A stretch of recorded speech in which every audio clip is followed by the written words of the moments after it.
नमस्कार दोस्तों, मैं हूँ सीमा पूरा। दोस्तों, आज हम आपको वात रोगों को दूर करने वाले कुछ लाभकारी अभ्यास बताएंगे। दोस्तों, अगर शरीर के किसी भी अंग में अवरोध उत्पन्न हो जाए तो समझना चाहिए कि वात बढ़ गया है। दोस्तों, अगर हमारी दिल की धड़कनें असामान्य रूप से बढ़ रही हैं और व्यक्ति चाहकर भी शांत नहीं हो रहा है, यानी अशांत जैसी स्थिति उत्पन्न हो गई है, तो यह वात के बढ़ जाने के कारण होता है। दोस्तों, वात के बढ़ जाने से हमारे शरीर के जोड़ों में दर्द और यूरिक एसिड का बढ़ना, गठिया रोग, आर्थराइटिस, ऑस्टियोपोरोसिस जैसी समस्याएं उत्पन्न हो जाती है। इसके अलावा सिर में दर्द, चेहरे में रूखापन जैसी अनेक कॉम्प्लिकेशंस का सामना करना पड़ता है। दोस्तों, वात रोगों को दूर करने के लिए आप सूक्ष्म यौगिक अभ्यासों को प्रैक्टिस कीजिए।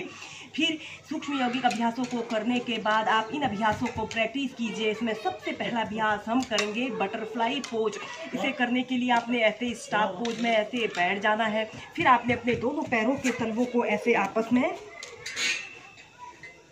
दोनों पैरों के तलवों को आपस में मिला लेते हैं और अपने हील को ऐसे अपनी पेल्विक एरिया के समीप लाने की कोशिश कीजिए और अपने दोनों हाथों को ऐसे इंटरलॉक करके ऐसे अपने पैरों को ऐसे पकड़ लेना है और इस स्थिति में आपकी कमर गर्दन बिल्कुल सीधी रहे। फिर श्वास अंदर भरते हुए अपने दोनों पैरों को ऐसे ऊपर लाना है। श्वास छोड़ते हुए अपने दोनों पैरों को ऐसे जमीन पर स्पर्श कराइए। श्वास भरते हुए ऊपर, श्वास छोड़ते हुए नीचे। ऐसे ही इस बटरफ्लाई पोज को आप स्लोली प्रैक्टिस कीजिए। इस अभ्यास को आप नियमित 2 से 5 मिनट प्रैक्टिस कीजिए।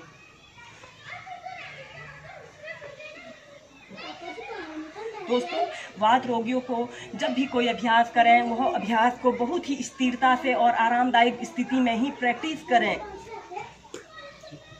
यह अभ्यास हमारे जॉइंट्स को खोलने के लिए और शरीर की फ्लेक्सिबिलिटी को बढ़ाने के लिए बहुत ही लाभकारी अभ्यास है। इसे करने से हमारे शरीर में, या फिर हम कह सकते हैं कि जोड़ों में जकड़न और अकड़न की समस्या दूर होती है। शरीर की स्टिफनेस को दूर करने के लिए बटरफ्लाई बहुत ही सरल और सहज अभ्यास है।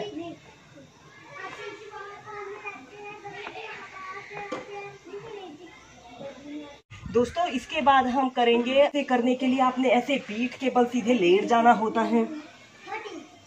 ऐसे पीठ के बल सीधे लेट जाते हैं।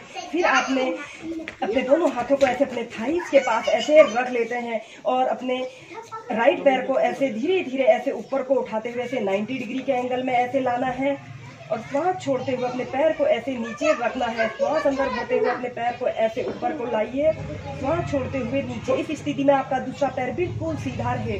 ऐसे ही इसे आप अप डाउन 8 से 10 बार प्रैक्टिस कीजिए।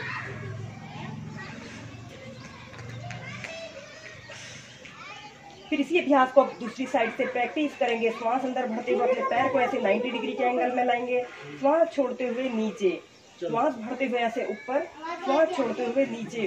दोस्तों, इन अभ्यासों को सभी वर्ग के व्यक्ति बहुत ही आसानी से प्रैक्टिस कर सकते हैं। इसे करने से शरीर के जोड़ों में दर्द और अकड़न की समस्या दूर होती है। फिर धीरे प्राइमरी स्टेज में आ जाते हैं। इसके बाद इस अभ्यास को दोनों पैरों से प्रैक्टिस करेंगे। श्वास अंदर भरते हुए अपने दोनों पैरों को ऐसे ऊपर उठाते हैं, श्वास छोड़ते हुए नीचे, ऐसे धीरे से नीचे, जमीन को टच नहीं करना है। श्वास भरते हुए ऐसे ऊपर, श्वास छोड़ते हुए नीचे। दोस्तों, इन अभ्यासों को आप स्थिरता से और आरामदायक स्थिति से ही प्रैक्टिस कीजिए। ऐसे ही इसे 4 से 5 बार प्रैक्टिस कीजिए।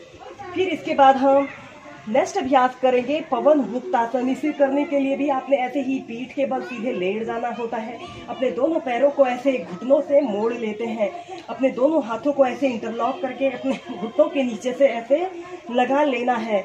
लंबी गहरी श्वास अंदर भरनी होती है और श्वास छोड़ते हुए धीरे अपने घुटनों को अपनी छोड़ी को ऐसे घुटनों पर लगाने का प्रयत्न कीजिए। 5 से 6 ब्रीथ ऐसे ही होल्ड करके रखें। इस स्थिति में आपके दोनों पंजे ऐसे आगे को तन कर रहे हैं। दोस्तों, इन अभ्यासों को वो लोग भी प्रैक्टिस कर सकते हैं जो स्नायु तंत्र की गड़बड़ी और टूटी हुई हड्डियों से पीड़ित हैं। दोस्तों, अगर आपको ऐसे अपने हाथों को ऐसे ऊपर रखने में दिक्कत हो रही है तो अपने दोनों हाथों को ऐसे अपने घुटनों के नीचे से भी लगा सकते हैं और ऐसे अपनी ठोड़ी को ऐसे अपने घुटने पर लगाने का प्रयत्न कीजिए। फिर धीरे धीरे ऐसे प्राइमरी स्टेज में आ जाते हैं। तो इसके बाद हम नेक्स्ट अभ्यास करेंगे पादाम भुष्टा नासा स्पर्शासन। इसे करने के लिए भी आपने ऐसे ही पीठ के बल सीधे लेट जाना होता है। फिर इसके बाद आपने अपने राइट पैर को ऐसे घुटने से ऐसे मोड़ लेते हैं और अपने दोनों हाथों को ऐसे अपने हाथों से अपने पैर के अंगूठे को ऐसे पकड़ लेते हैं। ऐसे पकड़ लेते हैं, लंबी गहरी श्वास अंदर भरते हैं और सांस छोड़ते हुए धीरे धीरे अपने अंगूठे को ऐसे अपने नाक पर लगाने का प्रयत्न कीजिए। 5 से 6 ब्रीथ ऐसे ही होल्ड करके रखें। दोस्तों, यह एक बहुत ही अच्छा अभ्यास होता है। इसे करने से शरीर के जोड़ों में दर्द की समस्या दूर होती है। गठिया रोगियों के लिए बहुत ही अच्छा अभ्यास है। फिर धीरे धीरे ऐसे प्राइमरी स्टेज में आ जाते हैं। इसी अभ्यास को अब हम दूसरी साइड से प्रैक्टिस करेंगे। अब आपने अपने लेफ्ट पैर को ऐसे अपने हाथ से ऐसे पकड़ लेते हैं, लंबी गहरी श्वास अंदर भरते हैं और श्वास छोड़ते हुए धीरे धीरे ऐसे अपने नाक को ऐसे अपने अंगूठे पे स्पर्श कराइए।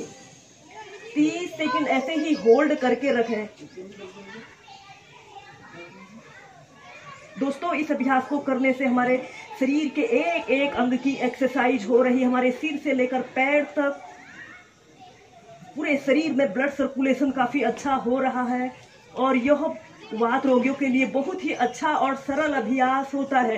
फिर धीरे धीरे ऐसे प्राइमरी स्टेज में आ जाते हैं। दोस्तों, इन अभ्यासों के अलावा आप कपालभाति प्राणायाम, अनुलोम विलोम प्राणायाम को भी नित्य प्रति 15 से 20 मिनट अपनी दिनचर्या में शामिल कीजिए। इन अभ्यासों के नियमित प्रैक्टिस करने से आप वात रोगों को दूर कर सकते हैं और स्वस्थ जीवन जी सकते हैं। वीडियो देखने के लिए धन्यवाद। मेरा यह वीडियो पसंद आए तो लाइक कीजिए, शेयर कीजिए। अगर आपने चैनल को सब्सक्राइब नहीं किया है, चैनल को सब्सक्राइब करें। धन्यवाद।